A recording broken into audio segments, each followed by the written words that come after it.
Me llamo Armando y soy de un pequeño pueblo al norte de Puebla, cerca de Jicotepec.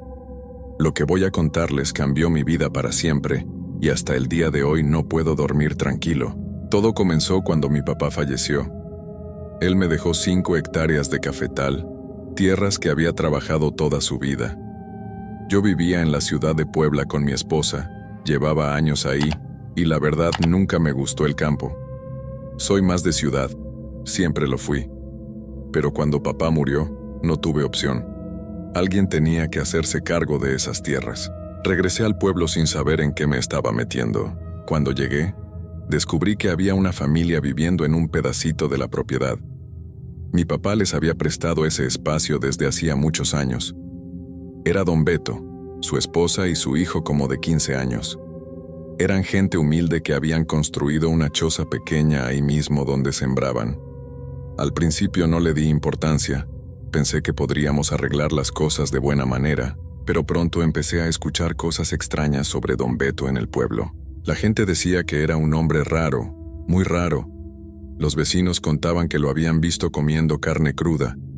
Salía a cazar y cuando atrapaba aves, se las comía sin cocinar. Solo les arrancaba las plumas y así, crudas, se las metía a la boca. Me daba escalofríos solo de escucharlo, pero lo peor era lo que pasaba por las noches. Decían que don Beto cambiaba, que algo tomaba control de él. Se volvía agresivo, violento. Algunos vecinos juraban que habían visto a su propio hijo encadenándolo dentro de la choza para protegerse de él. Yo no quería creer esas historias. Pensé que eran puras habladurías del pueblo, ya saben cómo es la gente en los pueblos pequeños, siempre inventando cosas. Pero tenía que tomar una decisión. No podía seguir haciéndome cargo del cafetal. Mi esposa estaba sola en la ciudad y yo no podía abandonarla. Además, como ya les dije, el campo nunca fue lo mío. Así que decidí vender las tierras. Conseguí un comprador que ofrecía buen precio, pero con una condición. Quería las tierras completamente libres, sin nadie viviendo ahí. Fue entonces cuando tuve mi primer enfrentamiento con don Beto. Le expliqué la situación. Le dije que iba a vender y que necesitaba que él y su familia buscaran otro lugar. Le di 2 meses para que se organizara. Pensé que era tiempo suficiente, que lo entendería. Pero me equivoqué. Don Beto se puso furioso. Me gritó que él tenía derecho a ese pedazo de tierra, que había cuidado el rancho durante años, que mi papá le había prometido que podía quedarse. Yo lo vi diferente. Para mí, eso era un intento de quedarse con algo que no le pertenecía, de apropiarse a la fuerza de mis tierras. La discusión se puso tensa. Le repetí que tenía 2 meses ni un día más, que el comprador no quería intrusos y yo tampoco iba a permitirlos. Don Beto me miró con unos ojos que nunca voy a olvidar. Había algo en esa mirada que me heló la sangre. Se dio la media vuelta y mientras se alejaba, lo escuché murmurar palabras que no entendí bien. Sonaban como una maldición. 3 días después pasó algo que todavía me hace despertar sudando en las noches. Eran como las 5 de la mañana. El sol apenas empezaba a salir. Yo estaba acarreando agua en mi camioneta para fumigar unas plantas que tenían plaga. Hacía frío y había neblina. El cafetal estaba en silencio. Solo se escuchaban los pájaros empezando a cantar. Estaba bajando los botes de agua cuando escuché un gruñido. Venía de detrás de un matorral. Al principio pensé que era un perro callejero, de esos que andan buscando comida. No le di importancia y seguí con lo mío. Pero luego lo volví a escuchar, esta vez más cerca. Mucho más cerca. Sentí que algo estaba justo detrás de mí. Cuando volteé, lo que vi me dejó paralizado. No era un perro normal. Era una bestia enorme, del tamaño de un becerro. Tenía el pelaje completamente negro, tan negro que parecía absorber la poca luz que había. Su trompa estaba abierta, mostrando unos colmillos enormes y blancos como la prensa de una máquina. Sus ojos brillaban con un color rojizo que no era natural. No tuve tiempo de reaccionar. La bestia se abalanzó sobre mí y me dio un zarpazo en el costado. Sentí como sus garras rasgaban mi camisa y arrancaban un pedazo de piel y carne de mi lado izquierdo. El dolor fue instantáneo, como si me hubieran metido hierro caliente en las costillas. Grité y caí al suelo. La sangre empezó a empapar mi ropa. La bestia gruñó de nuevo, un sonido que venía desde lo más profundo de su garganta. No era un gruñido de perro, era algo diferente, algo que sonaba casi humano mezclado con animal. Me preparé para otro ataque. Pensé que ese era mi fin, pero entonces, no sé de dónde saqué fuerzas, me levanté como pude y corrí hacia la camioneta. Cada paso era una agonía. Sentía como la sangre corría por mi costado, empapando mis pantalones. Llegué a la camioneta, abrí la puerta de un jalón y me subí. Mis manos temblaban tanto que apenas podía meter la llave. La bestia venía corriendo detrás de mí. La veía por el espejo. Sus patas golpeaban el suelo con una fuerza que hacía temblar la tierra. Arranqué justo cuando la cosa llegaba a la camioneta. Escuché cómo sus garras raspaban la puerta del conductor. Pisé el acelerador a fondo y salí de ahí derrapando. Por el espejo retrovisor vi cómo la bestia se quedaba en medio del camino, mirándome. Juro que en sus ojos había algo de inteligencia, algo que me decía que sabía exactamente quién era yo. Manejé como loco hasta el centro de salud del pueblo. Iba dejando un rastro de sangre en el asiento. Me sentía mareado, débil. Pensé que me iba a desmayar en el camino, pero tenía que llegar. Cuando por fin estacioné frente al centro de salud, casi me caigo al bajarme. Unos señores que estaban afuera me vieron y corrieron a ayudarme. Me metieron de emergencia. Había perdido mucha sangre. Los doctores me curaron la herida. Tuvieron que darme puntos, muchos puntos. La bestia me había arrancado un buen pedazo de carne. Mientras me cosían, uno de los enfermeros me preguntó qué me había pasado. Le dije que un perro me había atacado, pero vi en su cara que no me creía. Las marcas eran demasiado grandes. Las garras habían penetrado muy profundo. Me dejaron internado esa noche por precaución. No le avisé a mi esposa para no preocuparla. Pasé toda la noche despierto pensando en lo que había visto. Esa cosa no era un perro normal, de eso estaba seguro. Pero entonces, ¿qué era? Mi mente daba vueltas tratando de encontrar una explicación lógica, pero no la había. Al día siguiente me dieron de alta. Lo primero que hice fue ir a visitar a don Clemente. Él había sido compadre de mi papá y era vecino de la parcela. Si alguien sabía algo sobre lo que pasaba en esas tierras, era él. Lo encontré en su casa, sentado en el portal tomando café. Cuando me vio llegar cojeando y con el vendaje asomándose por debajo de la camisa, se levantó preocupado. Le conté todo. Le describí la bestia, el ataque, todo. Don Clemente me escuchó en silencio, moviendo la cabeza de vez en cuando. Cuando terminé de hablar, se quedó callado un buen rato, mirando su taza de café como si ahí estuviera la respuesta. Finalmente habló, y lo que me dijo me dejó helado. Me dijo que don Beto era un nahual. Yo había escuchado esas historias de niño, leyendas que contaban los abuelos sobre personas que podían transformarse en animales. Siempre pensé que eran solo cuentos para asustar a los niños. Pero don Clemente hablaba muy en serio. Me explicó que los nahuales existen desde tiempos antiguos. Son personas que tienen la habilidad de convertirse en animales, generalmente en perros grandes y negros como el que yo había visto. Lo hacen en las noches, cuando la oscuridad los protege. Don Clemente dijo que había escuchado rumores sobre don Beto desde hacía años, pero nadie se atrevía a decir nada directamente. Por eso la gente del pueblo lo evitaba. Por eso decían que su propio hijo tenía que encadenarlo, porque en las noches don Beto se transformaba en esa bestia. Y ahora me había atacado a mí porque no quería salirse de las tierras. Era su forma de advertirme, de decirme que no me metiera con él. Don Clemente me miró directo a los ojos y me dijo algo que me puso la piel de gallina.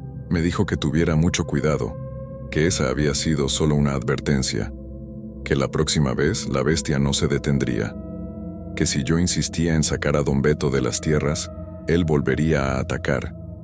Y la siguiente vez no sería solo un zarpazo en el costado. Salí de la casa de don Clemente más asustado que nunca, pero también estaba furioso. Esas eran mis tierras, mi herencia. No iba a dejar que nadie me amenazara, nahual o lo que fuera. Tenía una familia que mantener, un comprador esperando. No podía echarme para atrás ahora, pero también sabía que no podía enfrentarme solo a esa cosa. Durante 2 días estuve dándole vueltas al asunto. No dormía, apenas comía. La herida en mi costado me dolía constantemente. recordándome lo que esa bestia era capaz de hacer. Pensaba en mi esposa esperándome en la ciudad, sin saber el peligro en el que estaba. Entonces tomé una decisión de la que hasta hoy no sé si arrepentirme o no. Alguien en el pueblo me recomendó a un hombre. No me dijeron su nombre, solo que era alguien que resolvía problemas difíciles. El tipo de problemas que la policía no puede o no quiere resolver. Por una cantidad de dinero, este hombre hacía trabajos especiales. Trabajos de los que no se habla. Me conseguí su contacto y nos reunimos en un lugar apartado. Le expliqué mi situación sin entrar en detalles sobre nahuales ni bestias. Solo le dije que había un hombre en mis tierras que se negaba a salir y que me había atacado, que necesitaba que desapareciera, de la manera que fuera, que yo solo quería vender mis tierras en paz y regresar con mi familia. El hombre me pidió una cantidad de dinero. Era mucho, pero yo estaba desesperado. Acepté pagar lo que me pidió. No hice preguntas sobre cómo lo haría ni cuándo. Él solo me dijo que en unos días el problema estaría resuelto y que yo no debía buscar más contacto con él. Me entregó un número de cuenta, hice la transferencia de la mitad del dinero como anticipo y nos despedimos. Durante los siguientes 6 días viví con un nudo en el estómago. No volví al cafetal. Me quedé en el pueblo, en un pequeño hotel. Cada noche me despertaba sudando, soñando con esa bestia negra atacándome de nuevo.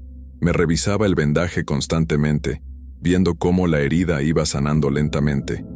Pero las cicatrices iban a quedar para siempre, tanto en mi piel como en mi mente. El 7º día me despertó el ruido de sirenas. Me asomé por la ventana del hotel y vi que había movimiento en el pueblo.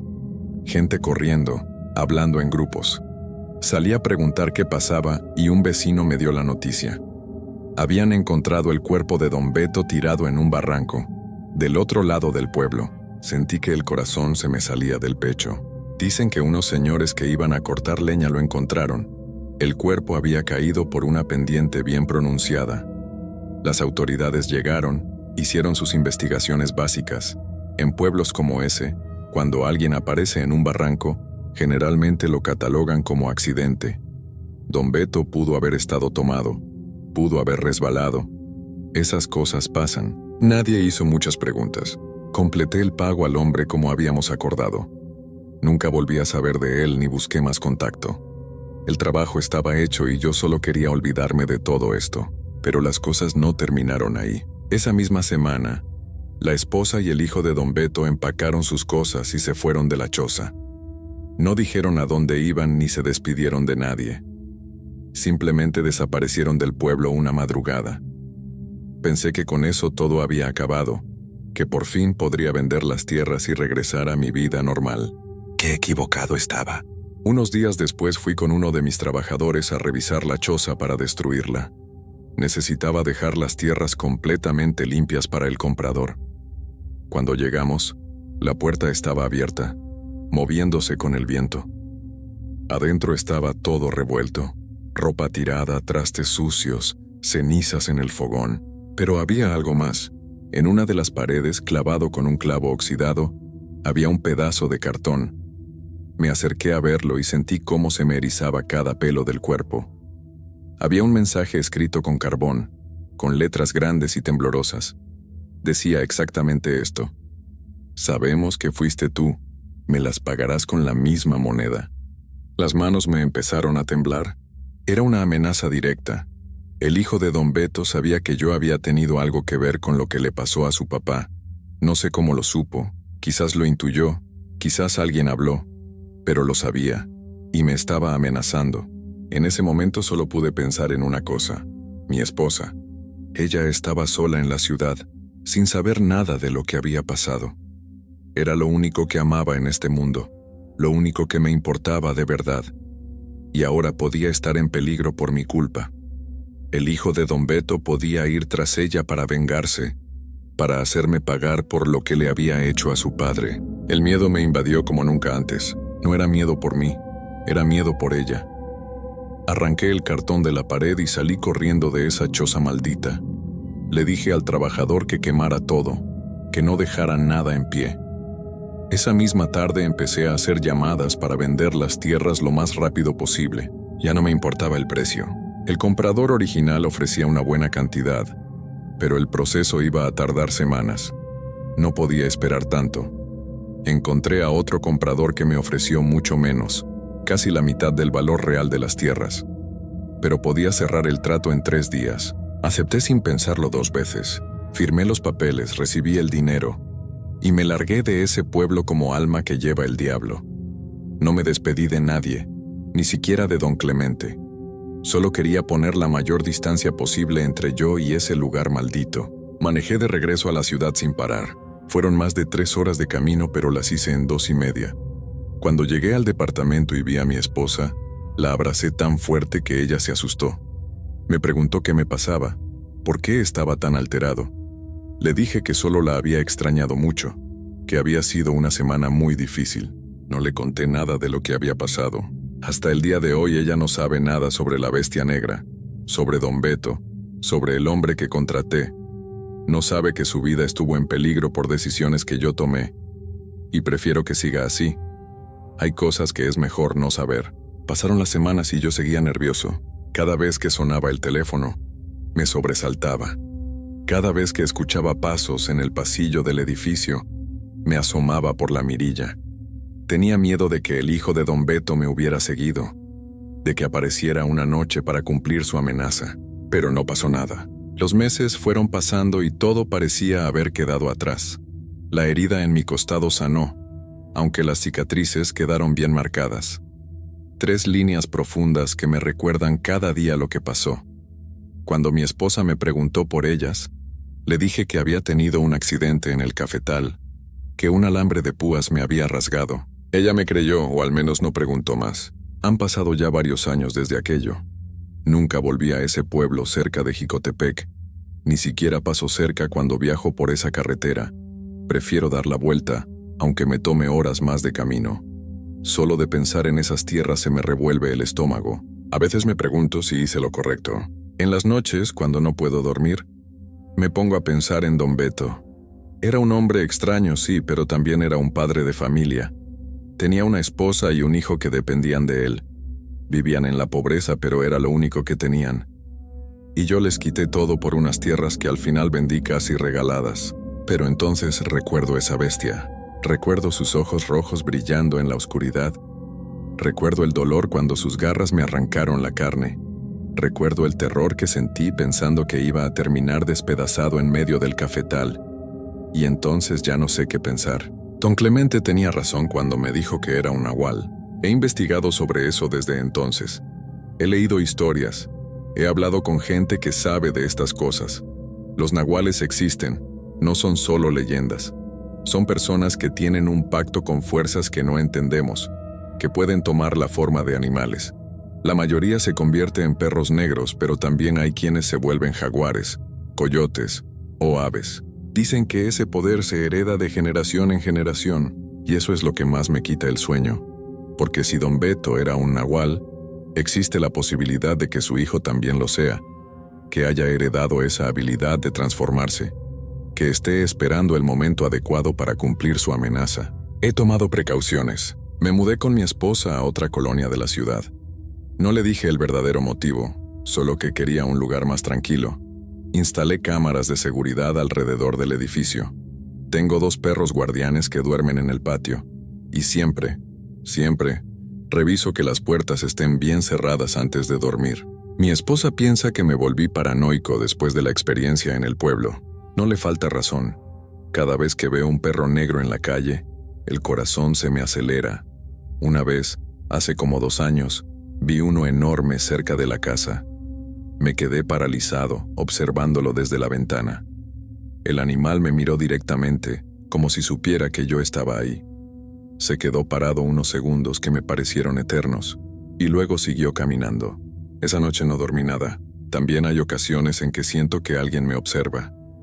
Voy caminando por la calle y de repente tengo esa sensación de que hay ojos clavados en mi espalda.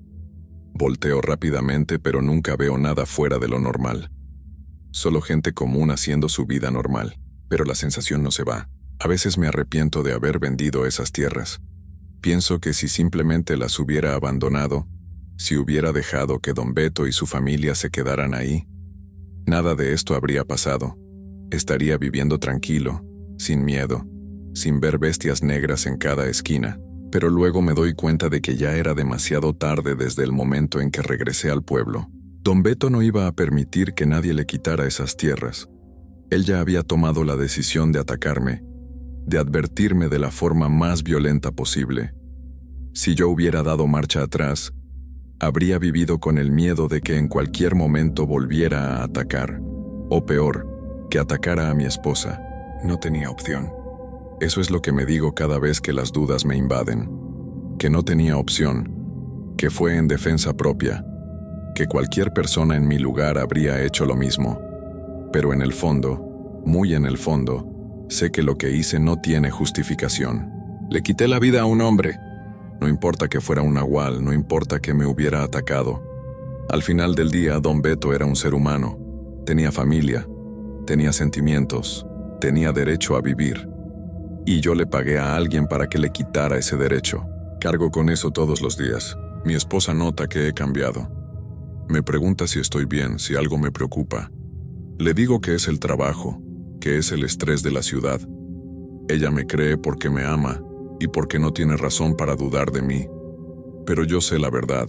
Sé que nunca voy a poder borrar lo que hice. Las cicatrices en mi costado son un recordatorio constante. Me baño y ahí están.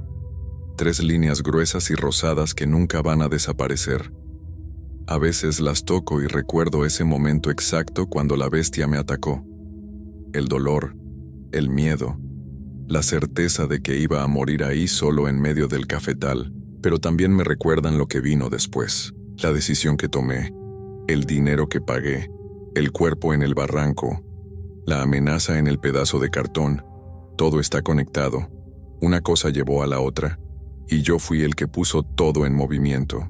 No sé si el hijo de don Beto algún día vendrá a cobrar venganza. No sé si él también es un nahual esperando el momento perfecto para atacar. No sé si la amenaza que dejó escrita era real, o solo palabras de un hijo dolido por la pérdida de su padre. Han pasado años y no ha pasado nada, pero eso no significa que nunca vaya a pasar. Los nahuales son pacientes. Eso me dijo alguien que sabe de estas cosas. Me dijo que ellos pueden esperar años, incluso décadas, para tomar venganza, que nunca olvidan y nunca perdonan, que cuando menos lo esperas, cuando ya has bajado la guardia, es cuando atacan. Así que yo sigo esperando. Sigo revisando las puertas cada noche. Sigo sobresaltándome con los perros negros. Sigo sintiendo esa mirada invisible en mi espalda. Y voy a seguir así probablemente por el resto de mi vida. Esta es mi condena. No es la cárcel ni un juicio. Es vivir con el miedo constante de que en cualquier momento, en cualquier lugar, una bestia negra puede aparecer de entre las sombras para terminar lo que empezó aquella madrugada en el cafetal. Y la parte más terrible es que si eso llega a pasar, sé que me lo tendré merecido. Porque al final, yo fui quien empezó todo esto. Yo fui quien tomó la decisión de hacer desaparecer a don Beto. Yo fui quien puso el precio a una vida humana. Y ahora vivo cada día sabiendo que esa decisión puede regresar para destruirme en cualquier momento. Me llamo Armando. Soy de un pueblo cerca de Jicotepec, en el norte de Puebla. Y esta es mi historia. La historia de cómo una herencia se convirtió en una maldición. La historia de cómo el miedo y la desesperación me llevaron a hacer algo imperdonable. La historia de un hombre que enfrentó a un nahual y ganó la batalla, pero perdió mucho más en el proceso. Si alguna vez te encuentras en una situación similar, si alguna vez tienes que elegir entre tu seguridad y la vida de otro, piénsalo muy bien, porque las decisiones que tomamos nos persiguen para siempre. Y algunas veces esa persecución no es solo mental, no es solo culpa o remordimiento. A veces es real, con garras afiladas y ojos rojos brillando en la oscuridad, esperando el momento perfecto para cobrarse lo que le debes. Yo lo sé, yo lo vivo cada día, y seguiré viviendo con ese miedo hasta el día en que la bestia regrese, o hasta el día en que yo muera, lo que suceda primero.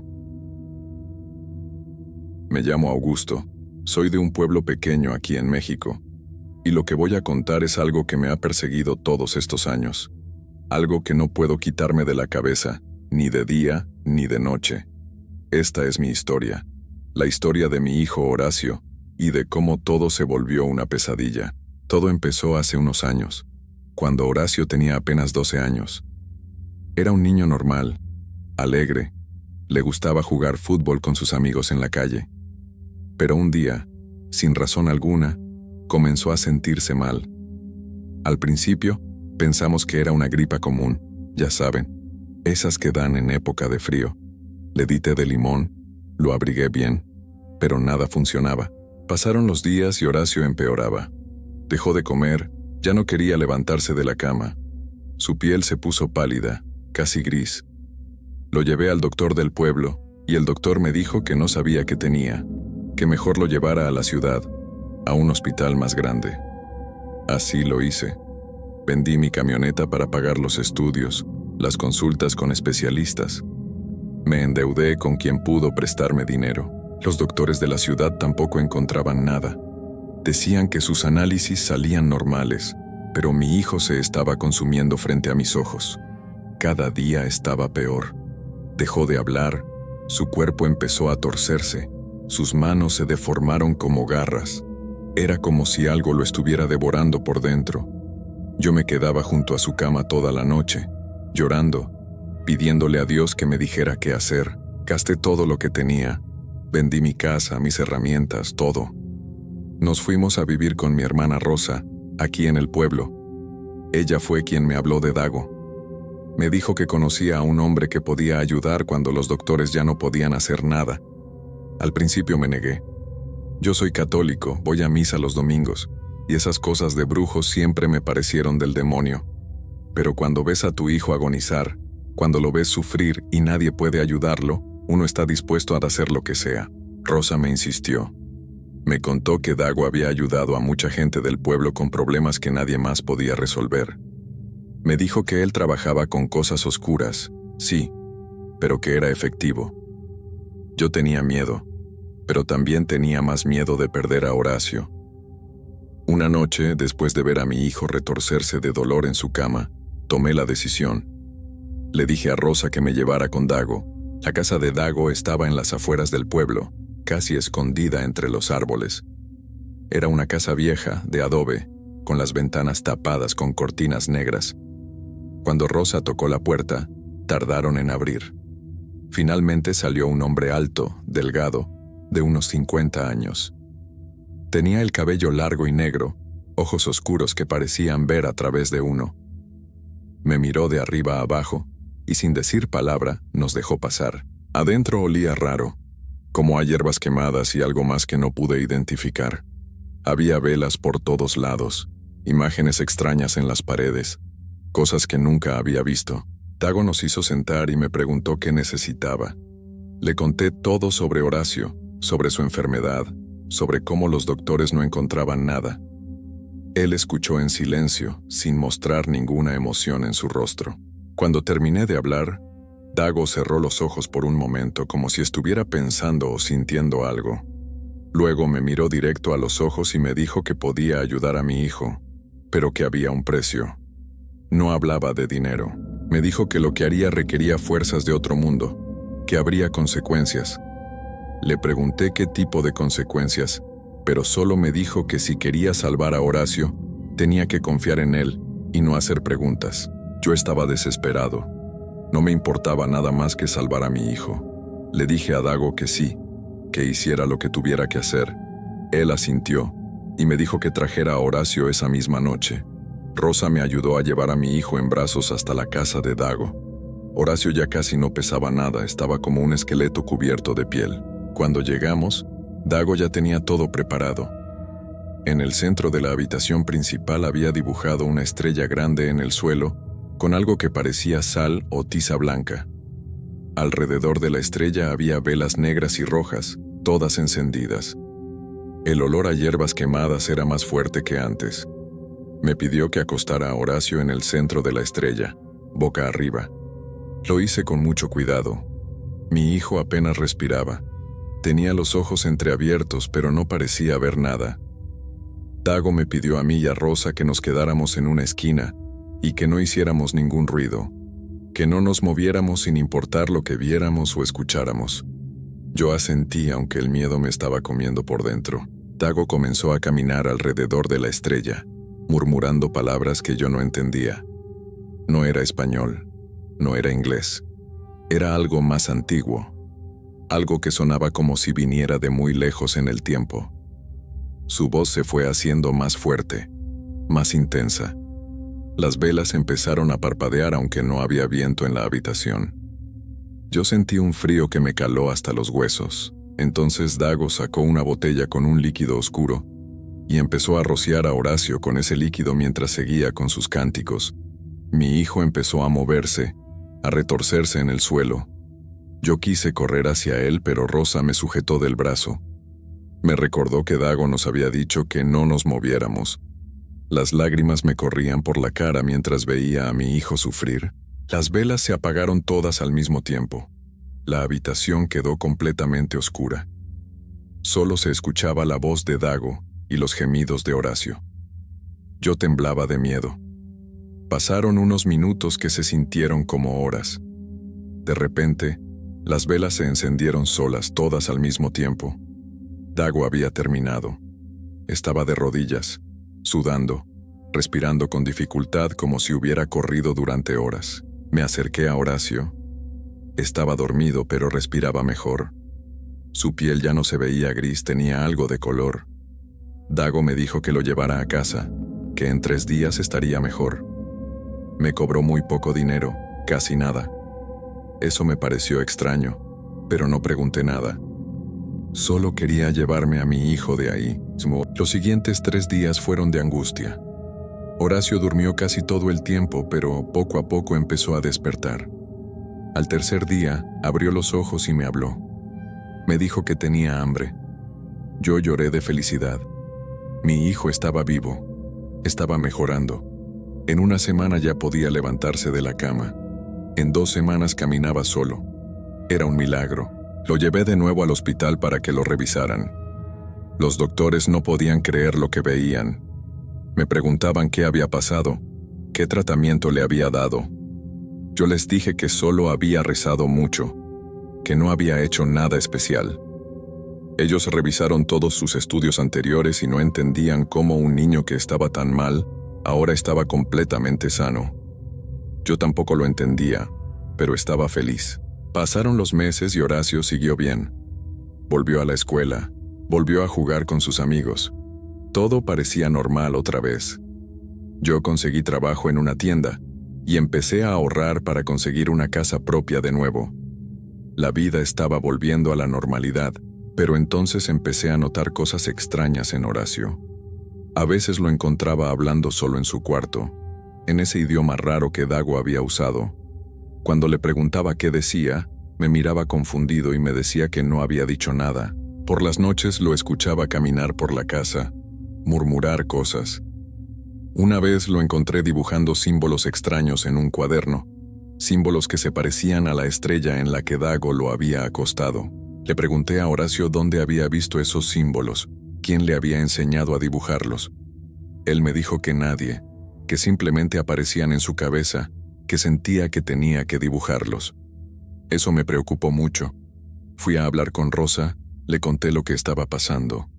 Ella me dijo que tal vez debía llevar a Horacio con el padre Tomás, el sacerdote del pueblo, para que lo bendijera. Así lo hice. El padre Tomás nos recibió en la iglesia. Le expliqué todo sin contarle lo de Dago porque me daba vergüenza admitir que había recurrido a un brujo. Cuando el padre intentó bendecir a Horacio con agua bendita, mi hijo se puso muy nervioso. Empezó a sudar, a temblar. El padre Tomás me miró con preocupación y me preguntó qué había hecho realmente para curar a mi hijo. Yo no pude mentirle más y le conté todo sobre Dago y el ritual. El padre se puso muy serio. Me dijo que había cometido un error muy grave, que había abierto una puerta que no debía abrirse. Me explicó que cuando uno hace tratos con las fuerzas oscuras, siempre hay un precio que pagar. Me dijo que rezara mucho, que mantuviera a Horacio cerca de la iglesia, que lo alejara de cualquier cosa que tuviera que ver con lo que Dago había hecho. Intenté seguir sus consejos. Llevaba a Horacio a misa todos los domingos. Rezábamos el rosario en casa todas las noches. Pero las cosas empeoraron. Horacio empezó a cambiar. Ya no era el mismo niño alegre de antes. Se volvió callado, distante. Pasaba horas encerrado en su cuarto. Cuando cumplió 15 años empezó a salir de noche sin decirme a dónde iba. Una noche lo seguí. Caminó hasta las afueras del pueblo, hasta un lugar cerca de donde vivía Dago. Ahí se encontró con otras personas, gente que yo no conocía. Todos formaron un círculo y empezaron a hacer lo mismo que había hecho Dago años atrás. Los cánticos, las velas, los símbolos dibujados en el suelo. Me escondí entre los árboles viendo todo desde lejos. Mi corazón se rompió al darme cuenta de que mi hijo estaba practicando lo mismo que lo había salvado, pero que ahora lo estaba consumiendo de otra manera. Al día siguiente lo enfrenté. Le grité, le pregunté qué estaba haciendo, por qué se estaba metiendo en esas cosas. Horacio me miró con unos ojos que ya no parecían los suyos. Me dijo que yo no entendía nada, que él había descubierto un poder que la mayoría de la gente ni siquiera sabe que existe. Me dijo que Dago le había enseñado muchas cosas, que ahora él podía ayudar a otras personas como Dago lo había ayudado a él. Le dije que eso estaba mal, que eran cosas del demonio, que tenía que dejar todo eso. Pero Horacio ya no me escuchaba. Discutimos durante horas. Él insistía en que no había nada malo en lo que hacía, que solo estaba aprendiendo, explorando. Yo le dije que mientras viviera bajo mi techo, no iba a permitir esas cosas. Él me respondió que entonces se iría de la casa. No pensé que lo haría en serio. Pero esa misma noche, Horacio empacó sus cosas y se fue. Tenía apenas 17 años. Yo intenté detenerlo. Le rogué que se quedara, que lo resolveríamos juntos. Pero él salió por la puerta y no volteó atrás. Me quedé parado en la entrada de la casa viendo cómo se alejaba en la oscuridad. Esa fue la última vez que vi a mi hijo con vida. Los primeros meses no supe nada de él. Pregunté por todos lados, pero nadie sabía dónde estaba. Rosa me dijo que alguien lo había visto en un pueblo vecino, pero cuando fui a buscarlo, ya no estaba ahí. Era como si hubiera desaparecido. Yo no podía dormir, no podía comer bien. Me la pasaba pensando en él, preguntándome si estaría bien, si tendría dónde dormir, qué estaría comiendo. Pasaron 6 meses. Una tarde, mientras estaba trabajando en la tienda, llegó un hombre que yo no conocía. Me preguntó si yo era Augusto, el papá de Horacio. Le dije que sí. El hombre bajó la mirada y me dio la noticia que me destrozó el alma. Horacio había perdido la vida en un pueblo a 3 horas de aquí. Me quedé sin aire. No podía creer lo que estaba escuchando. Le pregunté al hombre qué había pasado, cómo había sucedido. Él me contó que Horacio había llegado a ese pueblo hacía unos meses, que se había quedado en una casa abandonada en las afueras. La gente del pueblo empezó a notar cosas extrañas. Decían que por las noches se escuchaban cánticos, que se veían luces raras desde esa casa. El hombre siguió contándome. Me dijo que Horacio había empezado a ofrecer sus servicios, que decía que podía resolver problemas que nadie más podía resolver. Algunas personas fueron a verlo. Una de ellas era una muchacha joven, de unos 20 años, que tenía problemas con su pareja. Ella le pidió a Horacio que hiciera algo para que su novio volviera con ella. Horacio hizo un trabajo, un ritual, pero algo salió muy mal. Pocos días después la muchacha empezó a sentirse mal. Tenía fiebre alta, delirios, decía que veía sombras que la perseguían. La llevaron al hospital, pero los doctores no encontraban nada. Igual que me había pasado a mí con Horacio años atrás. La muchacha empeoró rápidamente y en una semana perdió la vida. Los papás de la muchacha, desesperados y llenos de dolor, empezaron a investigar. Hablaron con la gente del pueblo y varios les dijeron que la muchacha había ido a ver a Horacio. Encontraron el cuaderno de la muchacha, donde ella había escrito sobre el ritual que Horacio había hecho. Los papás se llenaron de rabia. Convencieron a varias personas del pueblo de que Horacio era el responsable de lo que le había pasado a su hija. Una noche, un grupo de hombres del pueblo fue a buscarlo a la casa abandonada donde vivía. Lo sacaron a la fuerza. Estaban furiosos, ciegos de coraje. Le gritaban. Lo acusaban de haber terminado con la vida de la muchacha. Horacio intentó explicarles que él solo había querido ayudar, que no sabía que había salido mal. Pero ellos no quisieron escuchar. El hombre que me contaba esto bajó la cabeza. Me dijo que los hombres del pueblo le habían dado una golpiza a Horacio, que habían sido muchos, que estaban muy enojados, que cuando terminaron lo dejaron ahí tirado. Alguien llamó a una patrulla, pero cuando llegaron ya era demasiado tarde. Mi hijo había perdido la vida ahí mismo, solo, en un pueblo donde nadie lo conocía realmente. Yo me derrumbé. Caí de rodillas ahí mismo en la tienda. El hombre me ayudó a levantarme. Me dio un papel con la dirección de donde estaba el cuerpo de mi hijo. Tuve que ir a reconocerlo, a hacer todos los trámites. Cuando vi a Horacio ahí, en esa plancha fría, no parecía mi hijo. Su rostro estaba desfigurado por los golpes. Yo lo abracé y lloré como nunca había llorado en mi vida. Lo traje de vuelta al pueblo. Hicimos un velorio pequeño, solo Rosa y algunos vecinos fueron. Nadie más. La gente del pueblo sabía a qué se dedicaba Horacio, y muchos no quisieron acercarse. El padre Tomás aceptó darle una misa, aunque me dijo que tendría que rezar mucho por el alma de mi hijo. Yo solo asentí, ya no tenía fuerzas para nada. Han pasado 2 años desde entonces.